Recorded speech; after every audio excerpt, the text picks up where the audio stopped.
வீட்டில் வந்து செல்வம் செழிக்கிறதுக்கு என்ன பண்ணணும்? எதுவுமே வைக்காம பணம் காசு நிறையா கொழிக்குமா அப்படின்னு சொல்லி கேட்டால் கண்டிப்பாக கொழிக்கும். அது என்னவா பண்ணணும்னா, சுவாமி அறைன்னு சொல்லி முன்காலங்கள்லாம் வந்து 7 கட்டு வீடு அப்படின்னு சொல்லி வச்சிருப்பா. முதல் கட்டு அப்படிங்கிறது வீட்டில் எப்பவுமே விளக்கெறியணும். காலம்பரை எழுந்து விளக்கேற்றணும் அப்படின்னாக்கா சுவாமியை கும்பிடுற வாளாக இருக்கலாம், கும்பிடாத வாளாக இருக்கலாம், சுவாமி இருக்குன்னு நம்புற வாளாக இருக்கலாம், சுவாமி இல்லைங்கிறத நம்புற யாராக வேணா இருக்கலாம். எங்கே ஒரு இடத்துல வந்து சமயக்கட்டில் வந்து அடுப்பு பக்கத்தில் எங்கேயோ ஒரு இடத்த ஒரு ஓரமாக ஜாக்கிரதையாக ஒரு விளக்கேற்றி வைக்கலாம். அந்த விளக்குக்கு ஒரு குங்குமமோ இல்லை ஒரு புஷ்பமோ வச்சு சுவாமி அப்படிங்கிற தத்துவம் வந்து ஒன்று தான் சொல்றது. தத்துவம் அசி, நீ எதுவாக நினைக்கிறாயோ அதுதான் நான். ததாஸ்து தேவதை அப்படின்னு சொல்லிட்டு ஒரு தேவதை நம்மளை சுற்றி எப்பவுமே இருக்குமா. அந்த தேவதை என்ன பண்ணுமா, ஒரு பலாப்பழம் முழுசா கொண்டு வந்து கொடுத்தாதான் உனக்கு நான் வந்து சாப்பாடு போடுவேன் என்று சுவாமின்னு சொல்லலை. சுவாமி சொல்ற விஷயம் என்ன அப்படின்னாக்கா,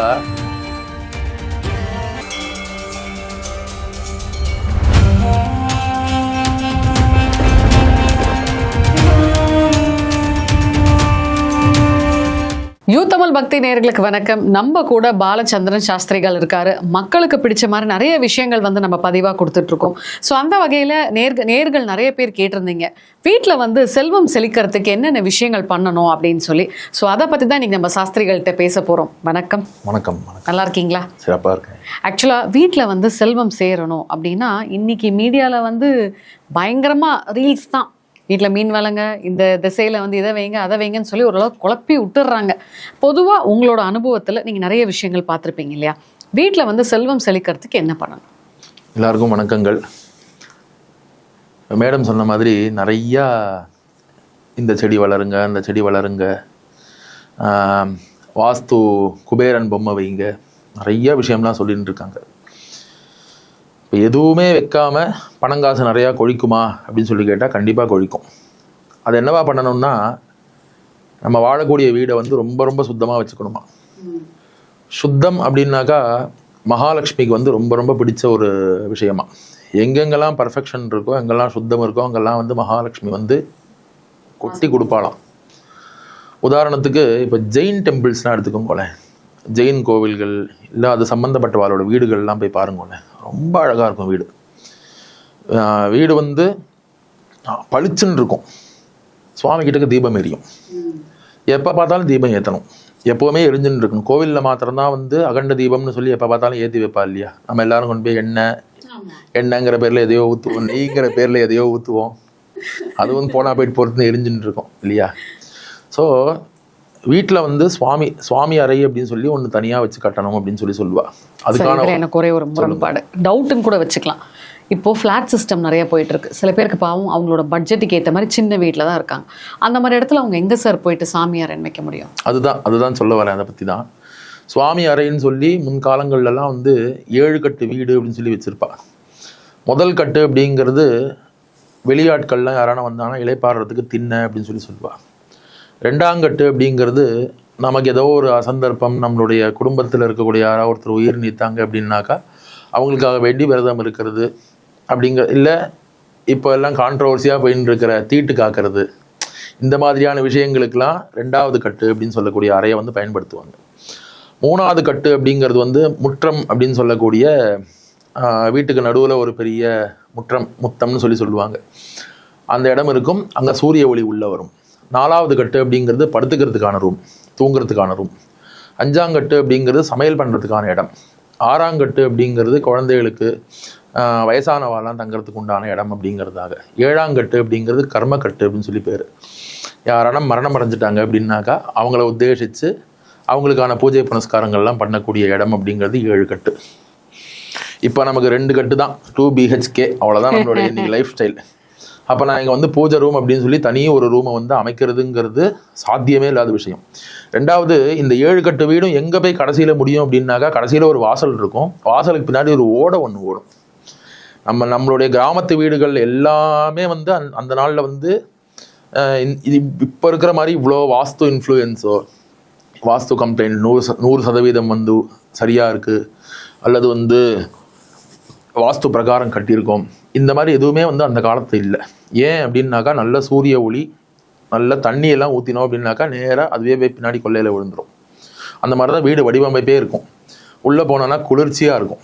ஓகேவா? அதனால வந்து அந்த காலத்தில் அவளுக்கெல்லாம் வந்து நம்ம இப்போ சோகால்டு சொல்லக்கூடிய செல்வங்களோ பாக்கி பணம் சம்மந்தப்பட்ட விஷயங்களோ பெருசாக தேவைப்பட்டதில்லை. எல்லாமே வீட்டுக்குள்ளேயே இருந்தது, பின்னாடியே எல்லாமே கிடச்சிது, சந்தோஷமாக இருந்தா.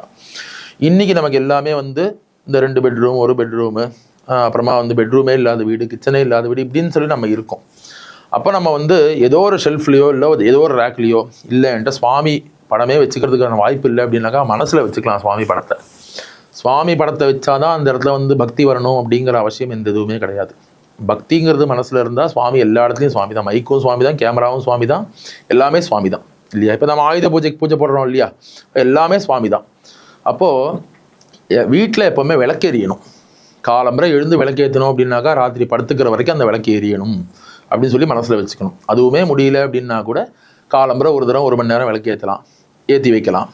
திருப்பி அதை புஷ்பத்தை வச்சு சாந்தி பண்ணிவிட்டு திருப்பி சாயங்காலமாக ஏற்றலாம். அந்த சுவாமி அப்படின்னு சொல்லி எங்கே இருக்கோ அந்த இடத்துல ஒரு விளக்கேற்றி வச்சு, இல்லாட்டா சமயக்கட்டில் வந்து விளக்கேற்றலாம்.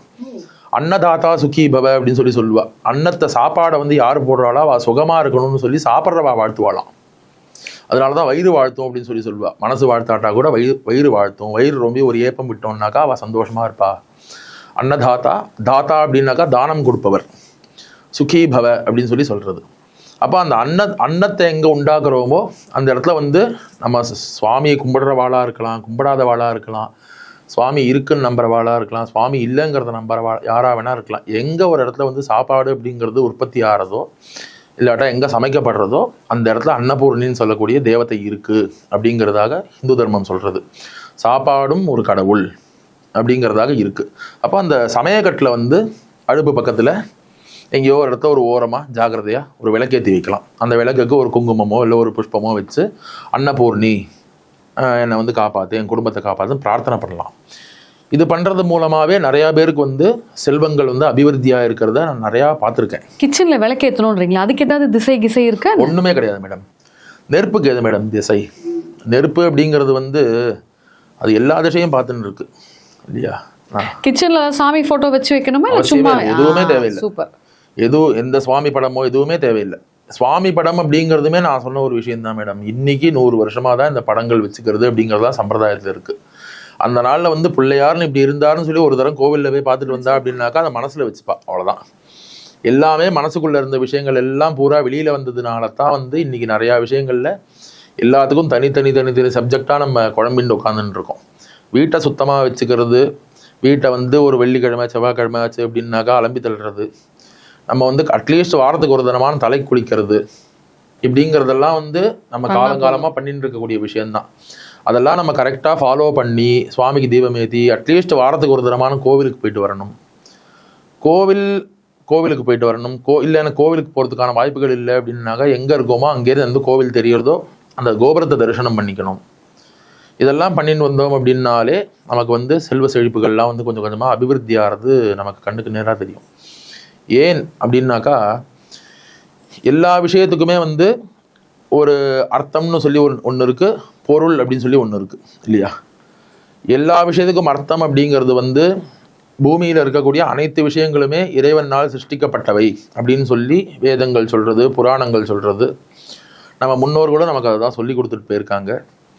ஸோ அது வந்து பொருள்.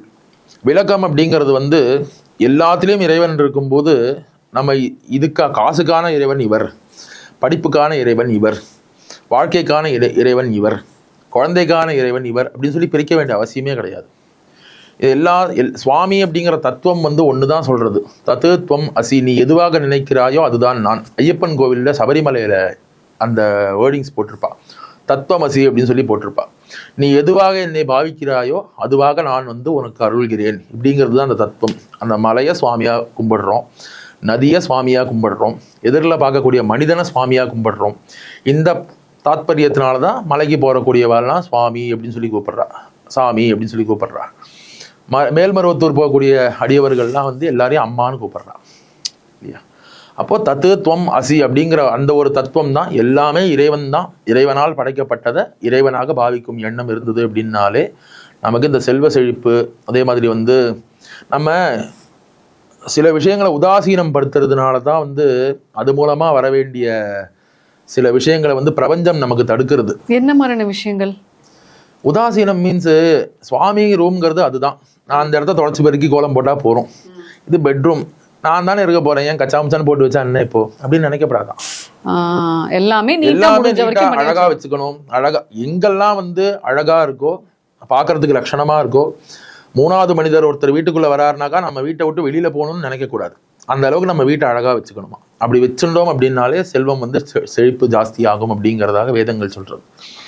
இது இல்லாம பேசும்போது இன்சொற்களா சொல்லணுமா. எல்லாத்தையுமே வந்து ஒருவேளை நான் மரணம் அடைஞ்சிட்டா அப்படின்னு சொல்லக்கூடாது, நெகட்டிவா பேசக்கூடாது. ஒருவேளை நான் மரணம் அடைஞ்சிட்டா அப்படின்னு சொல்லக்கூடாதான். நான் வாழற காலம் வரைக்கும் நன்னா இருப்பேன் அப்படின்னு சொல்லணுமா. ரெண்டுத்துக்குமே பொருள் ஒண்ணுதான். ஆமா, ஆனா பேசுற ஸ்டைல்னு சொல்லி ஒண்ணு இருக்கு.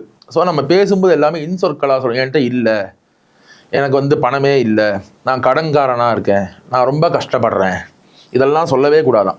நம்ம இந்த மாதிரி நெகட்டிவா பேச பேச என்ன ஆகுமா, நம்மளை சுத்தி ததாஸ்து தேவதை அப்படின்னு சொல்லிட்டு ஒரு தேவதை நம்மளை சுத்தி எப்பவுமே இருக்குமா. அந்த தேவதை என்ன பண்ணுமா, நான் நன்னாவே இல்லை, நான் அழகாவே இல்லை, நான் ரொம்ப குண்டா இருக்கேன், நான் ஒல்லியாவே ஆக மாட்டேன், இப்படியும் சொல்லலாம். நான் வந்து அழகா இருக்கணும்னு நினைக்கிறேன், இல்லை நான் அழகாக்கிக்கணும்னு நினைக்கிறேன், நான் ஒல்லியாகணும்னு நினைக்கிறேன், இல்லாட்டா வந்து எனக்கு வந்து நல்ல சாப்பாடுகள் நான் சாப்பிடணும்னு நினைக்கிறேன். இது ரெண்டுத்துக்குமே அர்த்தம் ஒன்று தான். ஆனால் சொல்லும்போது வந்து அதை ப்ரொனவுன்சேட் பண்ணுற விதத்தில் இந்த ததாஸ்து தேவதைகள்லாம் நீ எப்படி நினைக்கிறியோ அதுவாகவே நீ மாறிடு. நம்ம எப்படி சொல்கிறோம், தத்து துவம் அசி அப்படிங்கிற மாதிரி ததாஸ்து அப்படிங்கிறதும் ஒன்று. நீ எதுவாக நினைக்கிறாயோ அதுதான் கடவுள், நீ எதுவாக பேசுகிறாயோ அதுதான் நீ. அதுதான் வந்து தத்துவமசி அப்படிங்கிறதுக்கு உண்டான அந்த விஷயம். ததாஸ்து அப்படிங்கிறதுக்கும் அதுதான். தத்து அஸ்து, நீ என்ன நினைக்கிறியோ அது நடக்கட்டும் அப்படிங்கிறதாக சொல்லக்கூடிய அந்த ஆறான்னு நம்ம சொல்லுவோம் பாருங்க, இந்த எனர்ஜி ஃபோர்ஸ் இதெல்லாம் சொல்கிறோம் பாருங்க, அது வந்து நமக்கு எப்போவுமே நம்ம கூடவே இருக்கும். நம்ம என்ன சொன்னாலும் ஆமாம் அப்படியே நடக்கட்டும்னு சொல்லணும் அப்படிங்க. இப்போ நம்ம ஆன வரைக்கும் பேசுகிறவா கிட்டக்க இன்சொற்களாக பேசி சிரித்து மகிழ்ந்து, கஷ்டத்தோட ஒரு மனுஷன் வந்தால் கூட அவனை வந்து சந்தோஷப்படுத்தணும்னு துளியான நினச்சோம் அப்படின்னாலே நம்ம கிட்டக்க எல்லா விஷயங்களும் கொஞ்சம் கொஞ்சமாக நமக்கு சேர்ந்து நம்ம ஒரு மிக கோடீஸ்வரனாக மாறதுக்கான வாய்ப்புகளுமே அது மூலமாக உண்டு. இதெல்லாம் நம்ம சேர்ந்து ப்ராக்டிஸ் பண்ணின்னு வந்தோம் அப்படின்னாலே நம்மள்ட்ட இருக்கிற செல்வம் எவ்வளோ அப்படிங்கிறது நமக்கு தெரிஞ்சிடும். நீங்கள் சொல்கிறது வந்து இந்த ரொம்ப வந்து இதுன்னு பார்க்காம வீட்டை சுத்தமாக வைக்கிறது, சாமிக்கு விளக்கேற்றுறது, நல்ல வார்த்தைகளை விளக்கேற்ற வேண்டாமா, சுவாமிக்கே வேண்டாமா, சுவாமி வந்து விளக்கு நீ விளக்கேற்றினா நான் வரம் தருவேன்னு எந்த சுவாமியும் சொல்லலாமா. சரியா, சுவாமி வந்து நீ எனக்கு இந்த எனக்கு ஒரு பலாப்பழம் முழுசா கொண்டு வந்து கொடுத்தாதான் உனக்கு நான் வந்து சாப்பாடு போடுவேன் எந்த சுவாமியும் சொல்லலை. சுவாமி சொல்ற சுவாமி சொல்ற விஷயம் என்ன அப்படின்னாக்கா, நீ வந்து பிற மனிதர்களை மதி, பிறருடைய உணர்ச்சிகளை வந்து மதி, அவளுக்கு வந்து மதிப்பு கொடு, அவள் சொல்றத காது கொடுத்து கேளு, நீ பேசும்போது நல்லதா பேசு, கெட்ட விஷயங்கள் பேசாத, எதையுமே வந்து நெகட்டிவா பார்க்காத. இதுதான் கீதாச்சாரத்தினுடைய தத்துவம் என்னன்னு நினைக்கிறேன். எது இன்னைக்கு வந்து என்னுடையதோ அது நாளை வேறு ஒருவனுடையது அப்படின்னு சொல்லி கீதாச்சாரத்துல சொல்லப்படுறது. அதே தத்துவம் தான் இங்கேயும். நமக்குங்கிறது எதுவுமே கிடையாது, எல்லாமே வந்து இறைவனால கொடுக்கப்பட்ட ஒரு பிச்சைன்னு கூட வச்சுக்கலாமே. இது நாளைக்கு கண்டிப்பா இன்னொருத்தருக்கு போறது, இன்னைக்கு என்கிட்ட இருக்கிற வரைக்கும் நான் சந்தோஷமா அனுபவிக்கிறேன் அப்படிங்கிறதாக நினைச்சுட்டோம் அப்படின்னாக்கா நமக்கு வந்து தன்னால அது மூலமா வர வேண்டிய நல்ல விஷயங்கள்லாம் இயற்கையை நமக்கு கொடுக்கும். ஸோ இந்த மாதிரி விஷயங்கள் கடைபிடிச்சாலே செல்வ செழிப்போட கண்டிப்பா நல்ல செல்வ செழிப்போட இருக்கலாம். என்கிட்ட என்கிட்ட இல்லைன்னு நினைச்சாதானே என்கிட்ட இல்லாம இருக்கும். என்கிட்ட இருக்குன்னு நினைச்சு பார்க்க சொல்லுங்க. கண்டிப்பா நான் சொல்றேன், நான் சொல்ற மெத்தட்ஸ் எல்லாம் வந்து இதெல்லாம் தாந்திரிக் அப்படின்னு சொல்லி பேரு, தாந்திரீக முறை அப்படின்னு சொல்லி பேரு. இதுல ₹1 செலவு கிடையாது. இதுல வந்து செலவு ஜாஸ்தியா இருந்தது அப்படின்னா, இப்போ ஒரு நாள் பூரா விளக்கேற்றணும் அப்படின்னாக்கா ஒரு நாளைக்கு 30 லிட்டர் எண்ணெய் ஆகும். கணக்கு பண்ணி பார்த்தாக்கா அதுக்கே நான் ₹5000 எடுத்து வைக்கணும். ஒரு ஃபேமிலி மேனால எப்படி முடியும் அது, இல்லையா? அப்போ காலம்பரையும் சாயங்காலமும் ஏற்றுங்கோ. சாயங்காலத்தில் வந்து வீட்டு வாசலில் விளக்கேற்றி வச்சுட்டு, அதே மாதிரி இதை தொலைக்காட்சியில் பார்க்கக்கூடிய விஷயங்களையும் அழுகாட்சியாக பார்க்க வேண்டாம், சந்தோஷமாக இருக்கிறதா பாருங்கோ. சந்தோஷமாக இருக்கிறதா பாருங்கோ. நிறையா பணத்தெல்லாம் இல்லை. அதே மாதிரி இந்த பணங்கள் காசு இருக்கு இல்லையா, இப்போ நம்ம கரன்சி இருக்கு இல்லையா, கரன்சி நிறையா அடுக்கி வச்சுன்னு இருக்கிற மாதிரி ஃபோட்டோ எடுத்து மாட்ட சொல்லுவோம். அது நித்தியம் காலம்பரை எழுந்திருக்கும் போது பார்த்தாக்கா அது மூலயமா நமக்கு வந்து நம்ம இந்த எனர்ஜி ஃபோர்ஸஸ்லாம் நிறையா நமக்கு அனுகிரகம் பண்ணி அது வர்றதுக்கு உண்டான வழியை வந்து அது காமிச்சு கொடுக்கும். தானே தவிர்த்து இந்த பணங்காசுக்காக செடி வைக்கிறது, பணங்காசு வரணும் அப்படிங்கிறதுக்காக ஒரு பொம்மையை வாங்கி வைக்கிறது, அதே மாதிரி வந்து மகாலட்சுமி படத்தை வச்சுட்டு இருந்தோம்னா பணங்காசு வரும் அப்படிங்கிறது, இதெல்லாம் கிடையாது. அதுக்கெல்லாம் வந்து அதிபதியாக இருக்கக்கூடிய தேவதை எது, அவ்வளோதான்.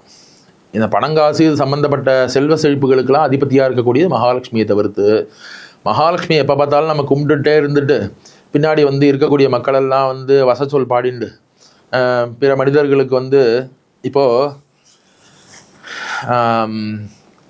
இஸ்லாமில் வந்து ஒரு வாசகம் சொல்கிறார் நபிகள் நாயகம். என்ன சொல்கிறாருன்னா,